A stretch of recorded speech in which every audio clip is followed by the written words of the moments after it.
For the first time in the history of the United States military presence in the Persian Gulf, an Iranian ballistic missile struck Al Udeid Air Base in Qatar. Not a proxy attack launched from a militia stronghold. Not a drone from an affiliated group operating across a border. A direct ballistic missile fired by the Islamic Revolutionary Guard Corps and aimed at the single most consequential American military installation between the Mediterranean and the Indian Ocean. According to the Qatar Ministry of Defense and confirmed by Stars and Stripes on March 4th, one missile penetrated air defenses while a second was intercepted. No American or Qatari personnel were killed at the base, but the implications of that strike extend far beyond the physical damage it caused. And understanding those implications requires understanding the full chain of events that brought us to this point, because what is unfolding in the Gulf right now is the most serious direct military confrontation between the United States and Iran since the 1979 revolution. If this kind of detailed, source-driven analysis is valuable to you, I would appreciate your support. A subscription helps ensure this work continues. Let me walk through the verified timeline, because the sequence matters enormously. On February 28, the United States and Israel launched coordinated airstrikes against Iranian military infrastructure. According to reporting from the UK House of Commons Library, this joint operation targeted Iranian air bases, fighter aircraft, drone manufacturing facilities, and command structures. Army Recognition reported that American strikes destroyed Iranian F-4 and Su-22 fighter jets, along with Shahed 136 drone production facilities, significantly degrading Iran's offensive air capabilities. The operation also resulted in the death of Iranian Supreme Leader Ayatollah Ali Khamenei, according to multiple international outlets, an event that fundamentally altered the strategic landscape. Iran's response was not delayed. Beginning on February 28 and continuing through the first week of March, the IRGC launched waves of ballistic missiles and attack drones at American military facilities across the Gulf region. These were not isolated strikes. According to reporting from Mathrubumi English, Iran targeted communications infrastructure at 11 separate American military installations, a deliberate effort to disrupt the command and control architecture that coordinates U.S. operations across the theater. The targets included the U.S. Fifth Fleet headquarters in Bahrain, Ali Al Salam Air Base in Kuwait, Al Dhafra Air Base in the United Arab Emirates, and Prince Sultan Air Base in Saudi Arabia. The human cost became real almost immediately. According to U.S. Central Command, confirmed by Stars and Stripes on March 2, 6 American service members were killed during Iranian attacks. PBS NewsHour reported the initial toll as 3 killed and 5 seriously wounded. The Military Times subsequently identified the fallen, most of whom were Army reservists stationed at Port Shuaibah, in Kuwait, killed when an unmanned Iranian aircraft struck their position. An additional 18 service members sustained serious injuries. These were the first American combat fatalities in a direct confrontation with Iran. Those names deserve to be stated clearly. Captain Cody Cork, 35, of Winter Haven, Florida, Sergeant First Class Noah Teagens, 42, of Bellevue, Nebraska, Sergeant First Class Nicole Amor, 39, of White Bear Lake, Minnesota, Specialist Declan Cody, 20, of West Des Moines, Iowa, Major Jeffrey O'Brien, 45, Chief Warrant Officer Robert Marzand, each of them volunteered to serve. None of them chose this confrontation. Their families are grieving tonight, while the policy decisions that led to their deployment remain the subject of intense legal and political dispute.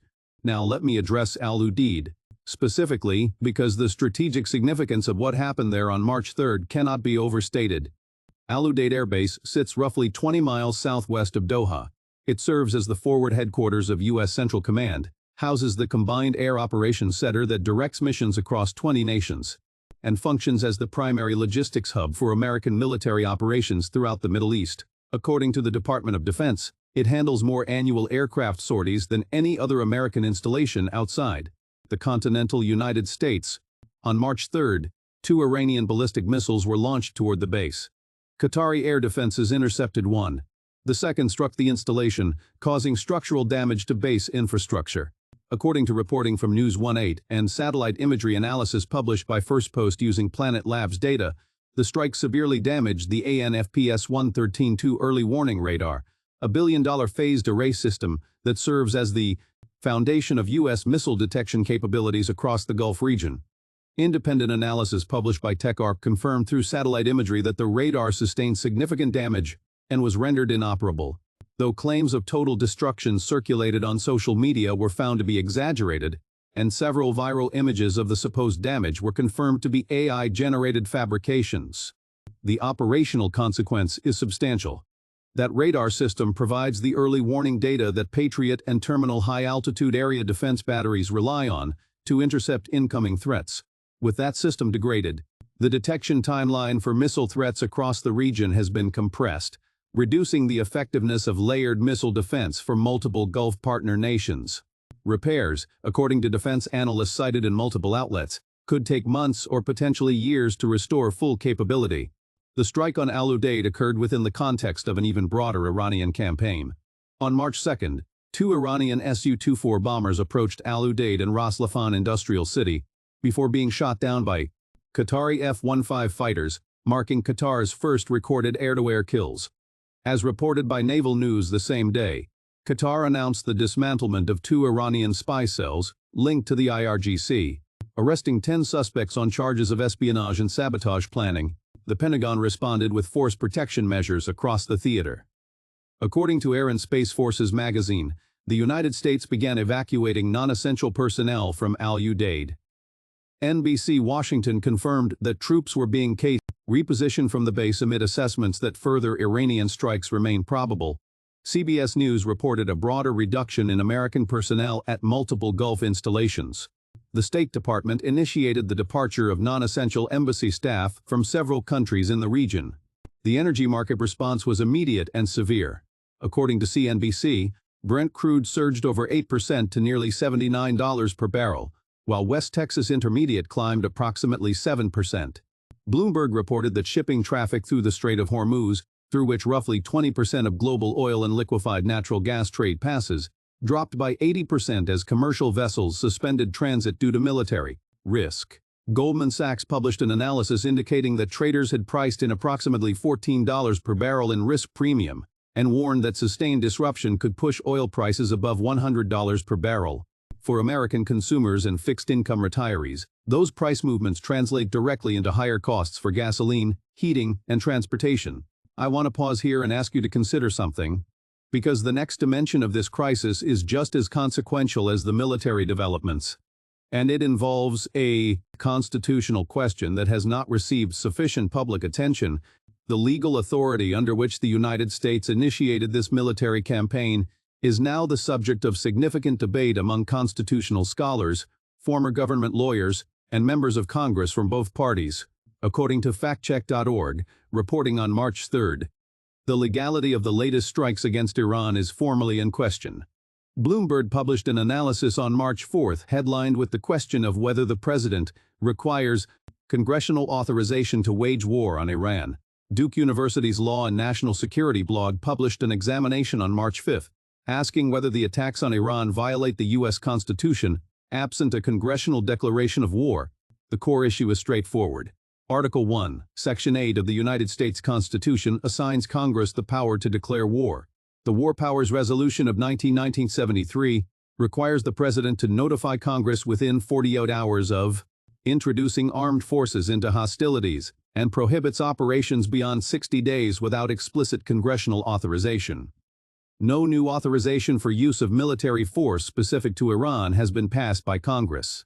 The administration has relied on the President's inherent authority as Commander-in-Chief under Article 2 and notified the Gang of Eight, the senior congressional intelligence leadership. Multiple legal authorities have weighed in. The Jewish Institute for National Security of America published a brief on March 3rd arguing that Congress should pass a specific authorization for use of military force to place the campaign on firmer legal ground. A legal analysis published by the National Constitution Center examined whether the War Powers Resolution takes on new significance in the current conflict. Northeastern University's law faculty published an assessment asking whether Congress could use its War Powers authority to halt the campaign. Congressional response has been divided but notable. According to multiple reports, War Powers resolutions were introduced in both chambers that would have required the President to seek explicit authorization for continued operations against Iran. Those resolutions failed by narrow margins, reflecting deep divisions within both parties about the balance between executive authority and congressional war-making. Howard, There is a fundamental tension embedded in this situation, and it operates on two levels simultaneously.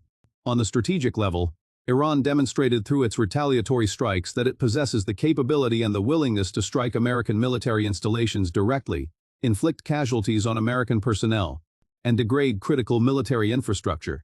Every escalation carries the risk of a proportionally larger response.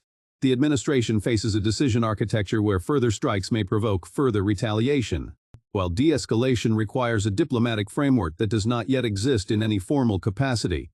On the diplomatic level, reporting from the New York Times, cited by CNBC TV18 and News 18, indicates that Iran sought back-channel ceasefire discussions with the CIA even as strikes were ongoing. Oman's foreign minister, who has historically mediated between Washington and Tehran, urged both sides toward dialogue. Iranian Foreign Minister Abbas Araghchi stated that Iran remained open to serious de-escalation efforts. However, Ali Larijani, a senior Iranian security official, publicly denied that any negotiations were taking place, reflecting what appears to be significant internal division within Iran's post-Khamenei leadership structure. President Trump dismissed the Iranian overtures, stating publicly that it was too late for talks. The United Nations Secretary-General warned the Security Council of the risks of further escalation. UN human rights experts called for de-escalation and accountability. ASEAN issued a statement describing the situation as regrettable and urged an immediate ceasefire. The energy dimension connects all of this directly to the daily economic reality of ordinary Americans.